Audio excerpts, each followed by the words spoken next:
과세 표준에 대해 알아보겠습니다. 먼저 2월 결손금에 대해 살펴보겠습니다. 2월 결손금은 결손 금액을 10년 동안 한도 내에서 공제됩니다. 중소기업이나 회생 중인 경우는 공제 한도가 100%이며 나머지 경우는 60%입니다. 2월 결손금 공제는 발생분부터 순차적으로 적용되며 합병이나 분할의 경우에도 적격한 경우에는 통산하여 공제가 가능합니다. 또한 자산수중익이나 채무면제익은 발생 연도에 관계없이 언제든지 공제 가능합니다.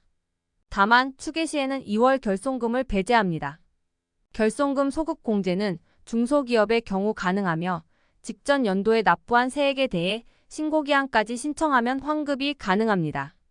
소급 공제는 경정 청구 사항이 아니며 소급 공제 한도는 직전 연도에 산출한 세액에서 공제 감면을 뺀 금액입니다.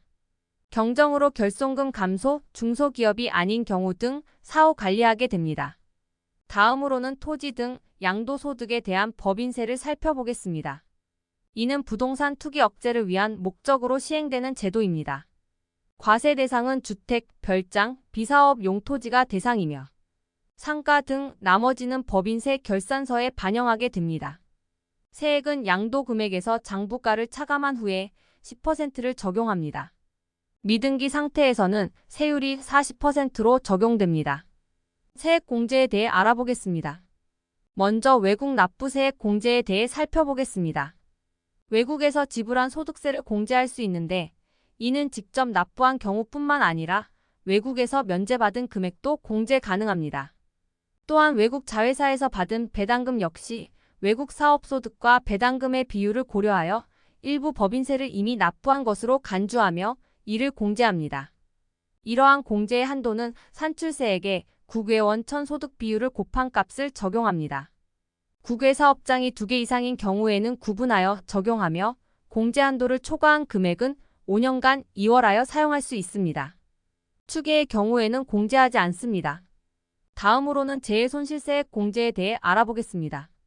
이는 사업용 자산의 가액이 20% 이상 손실된 경우에 해당하는 공제입니다. 미납법인세와 산출세액에서 감면을 제외하고 특정가 산세를 더한 값을 상실 비율로 곱한 후 상실된 재산의 가액을 한도로 하여 공제액을 계산합니다. 사실과 다른 회계 처리에 대해 알아보겠습니다. 분식회계란 경정일을 기준으로 사업 연도부터 과다하게 납부한 산출세액을 20% 한도 내에서 세액 공제하는 것을 말합니다. 이런 분식회계 처리에서는 과대 납부한 세액을 분식 계상이나 경정 등에 따라 계산한 과다계상 비율로 곱하여 처리합니다. 분할 합병이 있는 경우에는 승계되며 해산의 경우에는 청산소득에서 공제될 수 있습니다. 다음으로는 연구인력 개발비 세액 공제에 대해 알아보겠습니다. 이 공제는 신성장, 원천기술, 국가전략연구, 일반연구비 등에 대해 발생액에 공제율을 적용하는 방식입니다. 중소기업부터는 차등된 공제율이 적용되며 일반 연구비는 발생액이 정기 발생액이 4년 동안 발생액 평균을 초과한 경우 적용됩니다. 또한 중소기업 특별세액 감면은 중소기업이 해당하는 업종별로 감면율을 적용하여 세액을 줄이는 것을 의미합니다. 마지막으로 최저한세는 일정 감면을 받은 법인이 원래 세액의 7%를 납부하는 것을 목적으로 합니다. 이를 계산할 때는 감면 후 산출세액과 감면 전 과표의 송금, 공제 등을 포함한 금액의 공제율 중 더 큰 값을 선택하여 사용합니다.